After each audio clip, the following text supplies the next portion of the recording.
नमस्कार मित्रों, तैयार हो जाइए क्योंकि इस बार की शारदीय नवरात्रि एक अद्भुत ऐतिहासिक संयोग लेकर आ रही है। माता रानी केवल आने ही नहीं रही हैं बल्कि हाथी पर आरूढ़ होकर पधारेंगी और विदाई भी हाथी पर ही लेंगी। ऐसा अलौकिक योग सहस्रों वर्षों में बहुत कम देखने को मिलता है। जब भी यह होता है, संपूर्ण जगत में सुख और आनंद की बौछार हो जाती है। धार्मिक ग्रंथों के अनुसार जब देवी हाथी पर आती है तो ये संकेत होता है कि वर्ष भर अच्छी वर्षा, अन्न धान्य की प्रचुरता, धन वैभव और चारों ओर मंगलमय वातावरण रहेगा। और जब उनका प्रस्थान भी हाथी से हो तो समझ लीजिए कि यह आशीर्वाद अल्पकालिक नहीं बल्कि लंबे समय तक जीवन को समृद्ध करता है। लेकिन साथियों, इस बार की नवरात्रि की सबसे खास बात यह है कि माता का ये दिव्य प्रसाद सीधे 12 में से 4 भाग्यशाली राशियों पर विशेष रूप से बरसेगा। उन जातकों का जीवन नवरात्रि में किसी चमत्कार से कम नहीं होगा। मानो माता स्वयं उनकी किस्मत का ताला खोल देंगी। अगर आपकी राशि उन 4 में है तो समझ लीजिए आपकी जिंदगी में वैभव, सम्मान और अपार खुशियां दस्तक देने वाली हैं। आपकी किस्मत सूर्य की तरह चमकेगी और चंद्रमा की तरह जगमगाएगी। दोस्तों, आपको बता दें कि इस वर्ष 22 सितंबर 2025 सोमवार से नवरात्रि का पावन पर्व शुरू होगा और 2 अक्टूबर 2025 गुरुवार को इसका समापन होगा। आइए जानते हैं वे 4 राशियां जिन पर मां अम्बे की अपार कृपा बरसने वाली है। सबसे पहले कमेंट बॉक्स में लिखें जय माता दी और इस वीडियो को दिल से लाइक करें ताकि माता का आशीर्वाद आपके परिवार तक पहुंचे। मकर राशि के जातकों के लिए यह नवरात्रि किसी स्वर्णिम अवसर से कम नहीं रहेगी। हाथी पर आगमन कर रही मां दुर्गा आपके जीवन में अपार धन, स्वास्थ्य और समृद्धि लाने वाली है। आर्थिक स्थिति में अभूतपूर्व सुधार होगा। व्यापार में अचानक लाभ और बड़े सौदे संभव हैं। नौकरी करने वालों को पदोन्नति और सम्मान मिलेगा। स्वास्थ्य संबंधी परेशानियां खत्म होंगी और शरीर मन दोनों ऊर्जा से भर जाएंगे। दाम्पत्य जीवन में प्रेम और तालमेल गहरा होगा। संतान की प्रगति से मन प्रसन्न रहेगा। समाज में आपकी प्रतिष्ठा बढ़ेगी। विशेष उपाय, कन्याओं को भोजन कराएं और जरूरतमंदों की मदद अवश्य करें। कुंभ राशि वालों के लिए यह नवरात्रि किसी चमत्कारिक वरदान से कम नहीं। मां दुर्गा का गजवाहन आपके जीवन से बाधाओं को दूर करेगा और नए अवसरों के द्वार खोलेगा। जिन कार्यों में अब तक रुकावट थी, वे तेजी से पूर्ण होंगे। आर्थिक दृष्टि से अचानक धन लाभ और रुके हुए पैसे की प्राप्ति संभव है।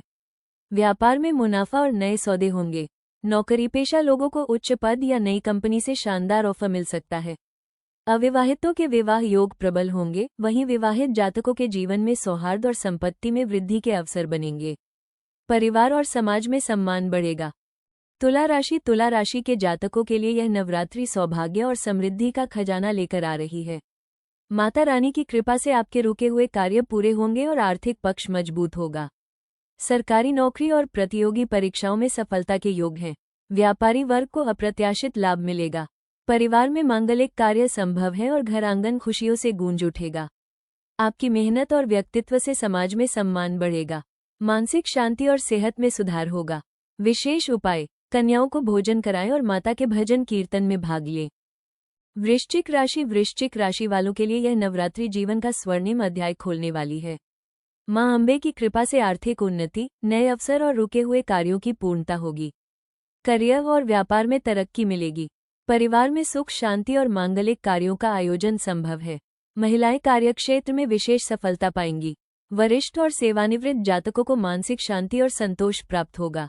आपके सौंदर्य, आत्मविश्वास और सम्मान में वृद्धि होगी। समाज और परिवार में आपकी राय का महत्व बढ़ेगा। नवरात्रि 2025 की तिथियां एवं मुहूर्त। शारदीय नवरात्रि 2025 22 सितंबर सोमवार से शुरू हो रही है। इसका अंत 2 अक्टूबर गुरुवार को होगा। प्रारंभ दिवस पर एक विशेष पूजा, घट स्थापना, कलश स्थापना, घट स्थापना विधि के साथ होगी, जो देवी के अस्तित्व और शक्ति का प्रतीक है। घट स्थापना का मुहूर्त लगभग सुबह के 6:09 से सुबह के 8:06 है। पूजा व्रत एवं रीति रिवाज। नवरात्रि के दौरान श्रद्धालु अनेक प्रकार से देवी की उपासना करते हैं। व्रत और उपवास भक्त विशेष रूप से सात्विक आहार लेते हैं। अक्सर मांस, मद्य, प्याज, लहसुन आदि से परहेज होता है। उपवासों का उद्देश्य शुद्धता, आत्मसंयम और मानसिक ध्यान बनाना है। घट स्थापना, कलश स्थापना। घट स्थापना पूजा की शुरुआत इस विधि से होती है। एक कलश स्थापित किया जाता है जिसमें जल, धान, चावल, आम की पत्तियां, नारियल आदि रखे जाते हैं और देवी की उपस्थिति की अनुभूति के लिए इसे पवित्र स्थल पर सजाया जाता है। अष्टमी, नवमी पर कन्या पूजन 8वें या नवम दिन, अष्टमी या नवमी, पर 9 कन्याओं की पूजा की जाती है, जिन्हें देवी के 9 स्वरूपों का प्रतिनिधित्व माना जाता है। उन्हें भोजन, वस्त्र, प्रसाद आदि अर्पित किया जाता है। रंग वस्त्रों का महत्व। प्रत्येक दिन विशेष रंग पहनने की प्रथा कई राज्यों समुदायों में है। ये रंग देवी के उस दिन के स्वरूप के गुणों को इंगित करते हैं। नृत्य, गीत, भजन, कीर्तन। खासकर गुजरात और राजस्थान में गरबा और डांडिया रातें होती हैं, जहां समाज मिलकर नृत्य करते हैं, भजन कीर्तन होता है। अन्य स्थानों पर भजन कीर्तन, सार्वजनिक पूजा स्थल, जागरण आदि आयोजित होते हैं। विजयदशमी, दसरा। नवरात्रि के बाद आने वाला 10वां दिन है विजयदशमी। इस दिन बुराई पर अच्छाई की जीत का उत्सव मनाया जाता है। रामलीला, रावण, कुंभकर्ण आदि पुतले जलाना, देवी की मूर्तियां विसर्जित करना आदि। नवरात्रि 2025 एक अवसर है जहां मां दुर्गा की शक्ति, भक्ति, त्याग और विजय की कहानी हमें प्रेरित करती है। 22 सितंबर से प्रारंभ होकर 2 अक्टूबर तक ये पर्व हमें याद दिलाएगा कि बुराइयां चाहे कितनी भी बड़ी हों, दृढ़ विश्वास और धार्मिकता से उन्हें पराजित किया जा सकता है। इसके 9 रूप हमें विभिन्न गुणों और आध्यात्मिक मूल्यों से परिचित कराते हैं। लोक परंपरा, सामाजिक मेलजोल और आध्यात्मिक अनुशासन मिलकर नवरात्रि को न केवल त्योहार बल्कि जीवन का एक महत्वपूर्ण अध्याय बनाते हैं। इस नवरात्रि, यदि हम श्रद्धा, संयम और आस्था से मां दुर्गा की आराधना करें, तो जीवन में उजाले, सामर्थ्य और खुशहाली अवश्य आएगी।